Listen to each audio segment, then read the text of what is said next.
Question number 1. Identify the pair whose dimensions are equal. Options are A. Torque and work, B. Stress and energy, C. Force and stress, and D. Force and work.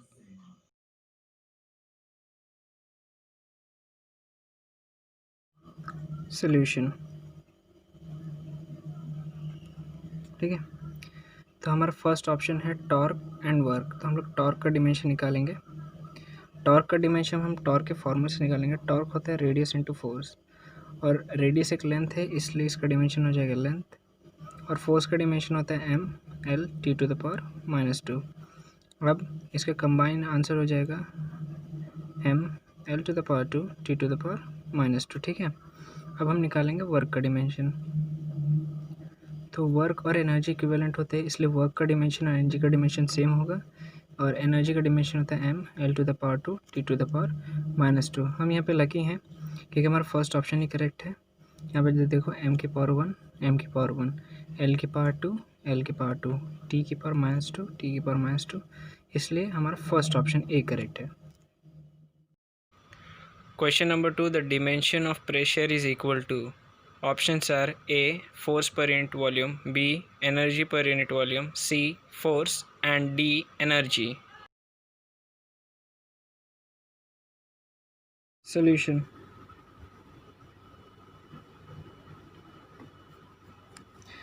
तो सबसे पहले हम लोग यहाँ पे pressure का dimension निकाल लेते हैं। तो प्रेशर का डिमेंशन ऐसा हो जाएगा, pressure is equal to force on area.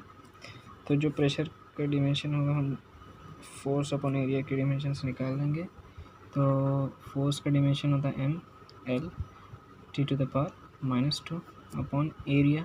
Area होता है length to the power 2 is L to the power 2। तो इसका जब कंबाइन आंसर निकालेंगे तो आ जाएगा M L to the power -1 T to the power -2। ठीक है, अब हम सारे ऑप्शंस चेक करते हैं। तो सबसे पहले ऑप्शन नंबर 1 वो गिवन है फोर्स पर यूनिट एरिया, वो सॉरी फोर्स पर यूनिट वॉल्यूम, फोर्स पर यूनिट वॉल्यूम, इसका डिमेंशन निकालेंगे हम। तो फोर्स हो जाएगा M L T to the power -2 upon volume हो जाएगा एल टू द पावर 3, और यहाँ से इसका फाइनल रिजल्ट हो जाएगा M L to the power -2 T to the power -2। Option B के लिए हम चेक करेंगे तो वो है एनर्जी पर यूनिट वॉल्यूम। तो हो जाएगा एनर्जी पर यूनिट वॉल्यूम। तो एनर्जी का डिमेंशन होगा M L to the power 2 T to the power -2 upon volume फिर से एल टू द पावर 3, इसका फाइनल रिजल्ट हो जाएगा M L to the power -1 T to the power -2। उसी तरह फोर्स का dimension M L T to the power -2 and energy का dimension M L to the power 2 T to the power -1। तो यहाँ से clearly दिख रहा है कि ऑप्शन बी सही है। M to the power 1 M to the power 1 L to the power -1 L to the power -1 T to the power -2 T to the power -2। Therefore इस क्वेश्चन का आंसर बी सही है। Question number 3. Which two have same dimensions? Options are A. Force and strain, B. Force and stress, C. Angular velocity and frequency, and D. Energy and strain. Solution. तो अब यहाँ पे हम चारों options को check करेंगे। तो सबसे पहला है फोर्स एंड स्ट्रेन। तो फोर्स का डिमेंशन हो जाएगा M L T to the power -2, और जो स्ट्रेन होता है वो डिमेंशन लेस होता है। ठीक है, स्ट्रेन का कोई डिमेंशन नहीं होता। फिर next option force and stress. तो फोर्स का डिमेंशन सेम वही M L T to the power -2, और स्ट्रेस का हम इसके फॉर्मूले से निकालें तो स्ट्रेस हो जाएगा फोर्स अपॉन एरिया।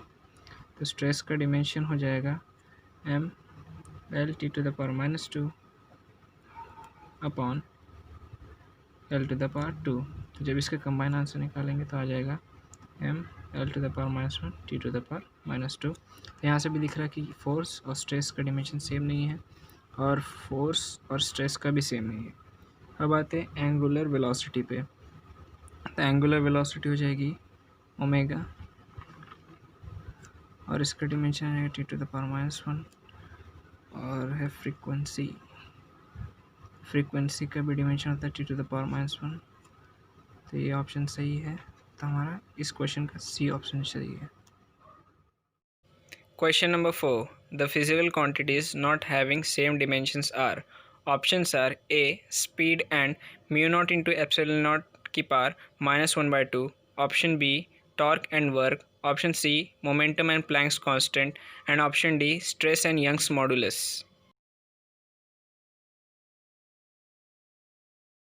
सॉल्यूशन। तो इस क्वेश्चन में भी हम लोग सारे ऑप्शंस चेक करेंगे। तो सबसे फर्स्ट ऑप्शन है speed and mu naught into epsilon naught की पावर -1/2। ठीक है, तो स्पीड का जो डिमेंशन हो जाएगा वो हो जाएगा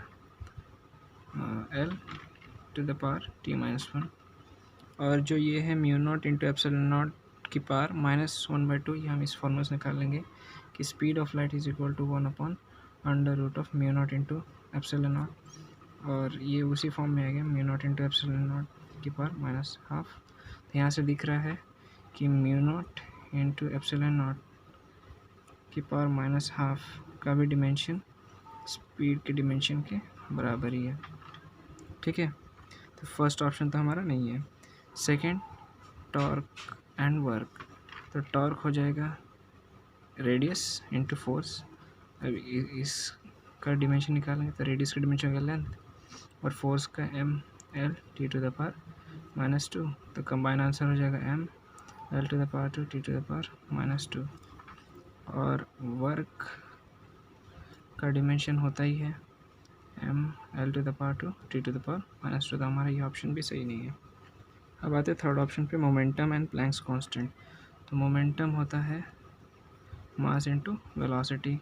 तो इसका जब हम लोग डिमेंशन निकालेंगे तो ये हो जाएगा mL⁻⁻1।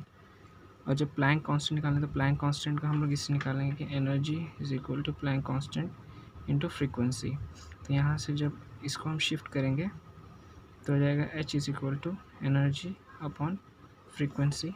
तो प्लैंक कांस्टेंट का डिमेंशन आ जाएगा, एनर्जी का डिमेंशन mL⁻², सॉरी mL⁻² और फ्रीक्वेंसी का होता है per unit time means T⁻⁻1। तो एक T⁻⁻1 कैंसिल, तो ये हो जाएगा mL⁻² T⁻⁻1। तो हमारी सी ऑप्शन जो है उसमें ये मोमेंटम और प्लैंक कांस्टेंट दोनों का डिमेंशन सेम नहीं आ रहा, जो कि क्वेश्चन में पूछा था, इसलिए हमारे इस क्वेश्चन का आंसर सी सही है। Question number 5. The dimension of 1/mu naught into epsilon naught where symbols have their usual meaning are. Options are A. L T⁻⁻1, B. L⁻², T⁻², C. L⁻², T⁻², and D. L⁻⁻1, T.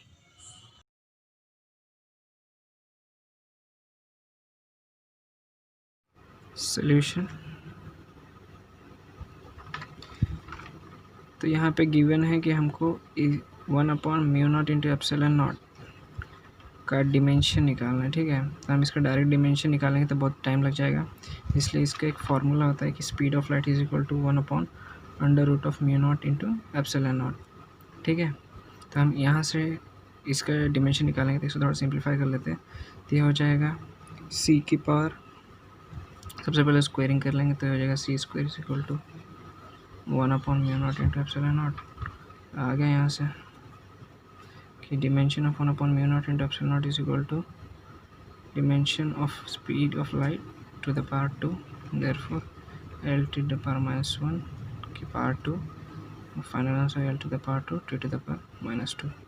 तो इस question का हमारा answer C सही है।